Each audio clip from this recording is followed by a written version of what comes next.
Assalamualaikum warahmatullahi wabarakatuh.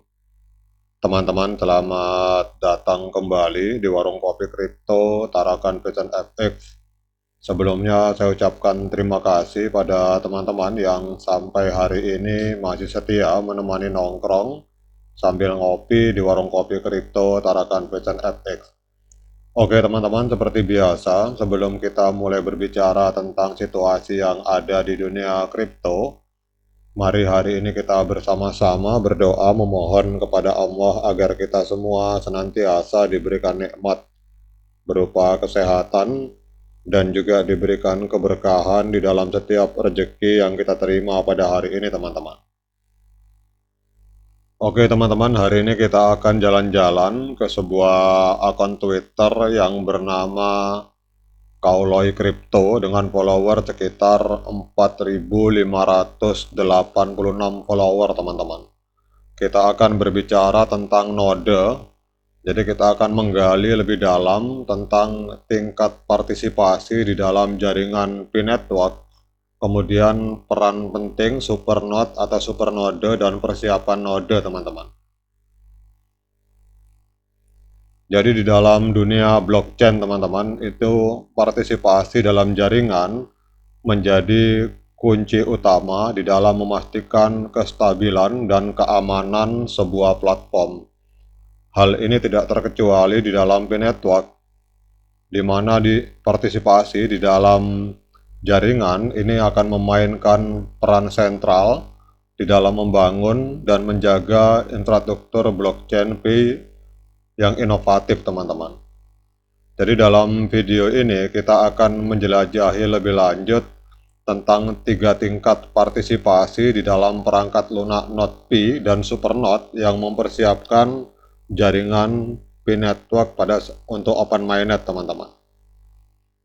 Jadi kalau kita berbicara tentang node atau node, jadi salah satu komponen inti di dalam ekosistem P-Network ini adalah supernode teman-teman.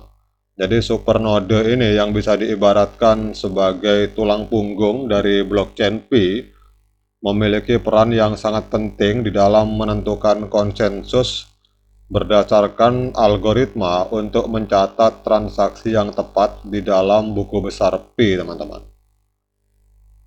Jadi node ini bukan hanya bertanggung jawab untuk menulis transaksi, tetapi juga memastikan bahwa semua supernode dan node lainnya ini mendapatkan informasi terbaru tentang status blockchain teman-teman.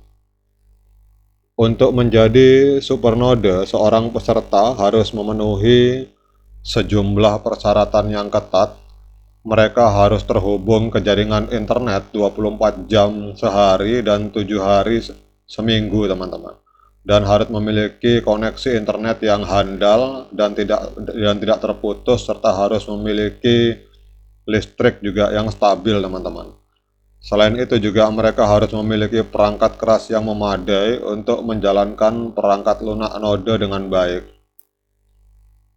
Sementara supernode adalah entitas yang paling menonjol dalam jaringan P, ada juga 2 tingkat partisipasi lainnya yang layak untuk diperhatikan. Yang pertama adalah node biasa yang juga memiliki peran penting di dalam memvalidasi transaksi dan menjaga kestabilan jaringan teman-teman. Jadi kalau kita lihat di sini, teman-teman, ada 3 tingkatan, dalam supernode, yaitu desktop aplikasi interface yang pertama, yang kemudian node interface dan supernode teman-teman. Nah ini yang tertinggi dan membutuhkan spesifikasi yang sangat tinggi ini adalah yang supernode. Jadi kalau kita membahas ini, pertama adalah node biasa yang memiliki peran penting di dalam memvalidasi transaksi dan menjaga kestabilan jaringan. Jadi meskipun node ini tidak sekuat supernode, tapi masih memerlukan koneksi internet yang handal teman-teman. Dan juga membutuhkan perangkat keras yang cukup untuk menjalankan perangkat lunak node dengan baik. Kemudian yang kedua adalah tingkat partisipasi yang kurang formal, yaitu partisipasi pengguna biasa di dalam jaringan P teman-teman. Meskipun pengguna biasa tidak terlibat langsung di dalam proses konsensus atau validasi transaksi, kehadiran mereka dalam jaringan masih sangat berarti. Semakin banyak pengguna yang terlibat dalam jaringan, maka semakin kuat dan terdesentralisasi jaringan P, teman-teman. Jadi pengguna biasa ini bisa diartikan seperti yang kita lakukan sehari-hari, teman-teman, di mana kita melakukan klik petir setiap 24 jam sekali. Kalau untuk yang menjalankan supernode, ini untuk yang supernode, ini harus memiliki keahlian, teman-teman. Jadi harus memiliki keahlian untuk instalasi jaringan seperti ini. Kemudian juga harus memiliki perangkat keras yang harganya cukup mahal.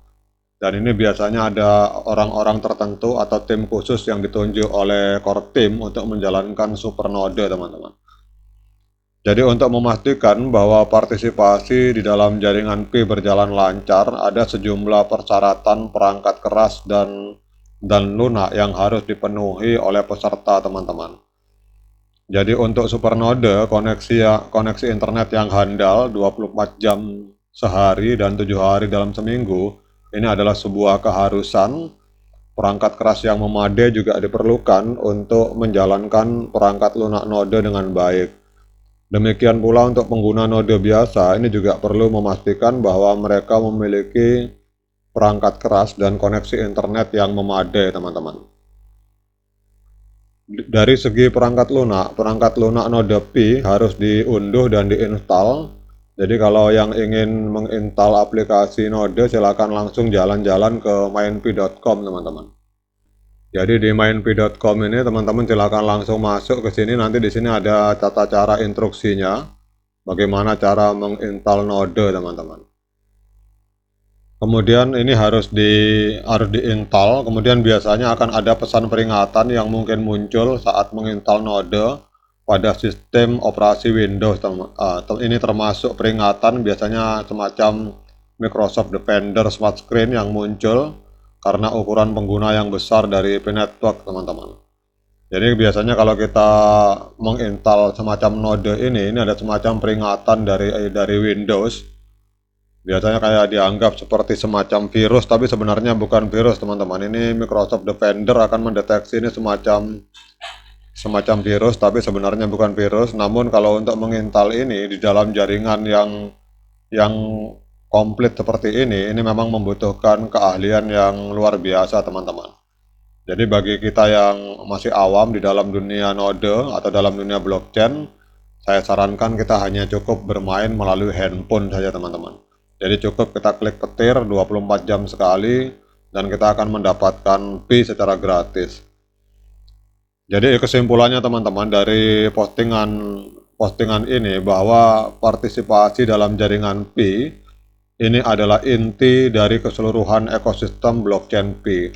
Jadi dengan adanya supernode, kemudian node dan juga partisipasi pengguna biasa seperti yang kita lakukan sehari-hari dengan cara mengklik petir setiap 24 jam sekali, jaringan Pi ini dapat tumbuh menjadi sebuah infrastruktur yang kuat dan terdesentralisasi. Namun untuk memastikan bahwa partisipasi ini berjalan lancar, penting bagi para pionir dan para peserta untuk mematuhi persyaratan perangkat keras dan perangkat lunak yang telah ditetapkan. Dengan demikian, kita semua dapat memainkan peran penting di dalam membangun masa depan yang cerah bagi ekosistem blockchain Pi Network, teman-teman. Oke, teman-teman, demikian update informasi ini. Kemudian tetap semangat klik petir, jangan lupa diseruput kopinya mumpung masih panas. Sekian dari saya. Assalamualaikum warahmatullahi wabarakatuh.